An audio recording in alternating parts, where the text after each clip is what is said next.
రుణం కృత్వా ఘృతం పిబేత్. డబ్బు అప్పు చేసైనా సరే మంచి భోజనం చేయి. ఘృతం పిబేత్ అంటే ఆ కాలంలో నెయ్యి తినేవాళ్ళు కాబట్టి నెయ్యి తినమన్నాడు.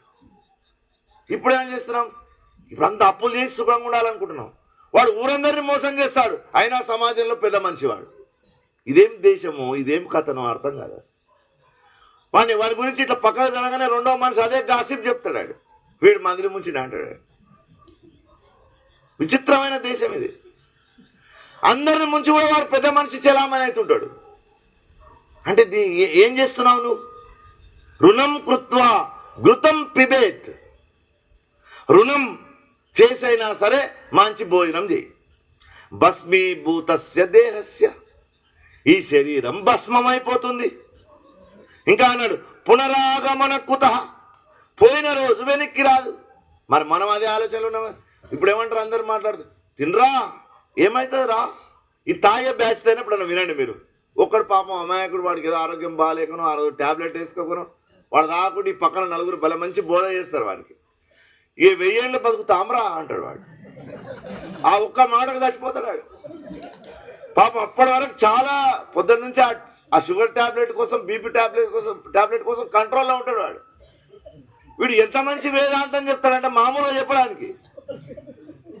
ఇక తాగినోళ్ళు అంతా 1000 ఏళ్ళు బతుకుతారా, మేమంతా రేపు పొద్దుగాలు చచ్చిపోతామా అంటాడు. బాగా తాగుబోతాడు, విపరీతమైన తాగుబోతాడు వాడు ఉంటే వాడిని ఇంకా చచ్చిపోతాడనే స్థితిలో వాడిని డాక్టర్ దగ్గర తీసుకుపోయారట. డాక్టర్ అన్ని టెస్టులు చేసి చెప్పిండట వానికి, బాబు ఈయన బతికేది కష్టం, 1 సంవత్సరం కంటే ఎక్కువ బతకడు అని అన్నాడు. వాడు అన్నాడు ముझे बोल बोल के 5 डॉक्टर मर गए, मैं ऐसी चू అన్నాడట.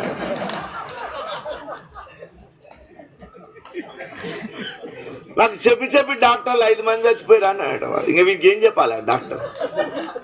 వాడనండి ఇట్లయితే కాదని చెప్పి వీనికి టెస్ట్ నిరూపించాలనుకున్నాడు. అనుకుని ఒక గాజు గ్లాస్ పెట్టి 2 వానపాములు తెప్పించి నువ్వు రోజు ఏం మందు తాగుతావు అని అడిగినట. వాడు ఏదో తాగే మందు చెప్తే వెంటనే 200 ఇచ్చి అది తెప్పించినాడు. 2 గాజు గ్లాసులు తీసుకొని ఒక గాజు గ్లాసులో వాడు తాగే మందు, ఓ గాజు గ్లాసులో నీళ్లు పోసినాడ. 2 బతుకున్న వానపాములు అంటే ఎర్రలు అంటారు కదా, వాటిని తెచ్చేసినట్ట. అందులోటి ఇందులోటి ఒక 5 నిమిషాల్లో ఈ వీడు తాగేటటువంటి మందులో వానపాము చచ్చిపోయిందంట. డాక్టర్ అడిగినట్ట, నీకేమర్థమైంది అన్నాడు. ఈ మందు తాగితే కడుపులో ఉన్న పురుగులన్నీ చచ్చిపోతాయని అర్థమైంది.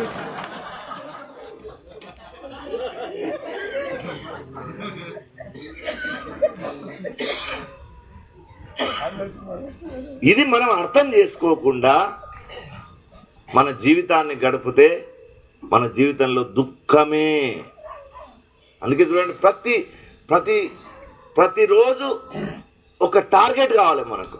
మీరు పండుకునేటప్పుడు అందరినీ మనసులో అనుకోండి, రేపు పలానా దగ్గరికి పోవాలనకపోతే వాడు చచ్చిపోతాడు రాత్రికి.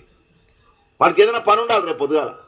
రేపు పొద్దున్నే మహాత్మా గాంధీ జయంతి చేయాలా, అది రాత్రంతా తలుచుకుంటారు. రేపు ఎవడెవడు వస్తాడు అక్కడికి, నేను ఎట్లా పోవాలా. ఎల్లుండి పలానా ఆయన జయంతి చేయాలి.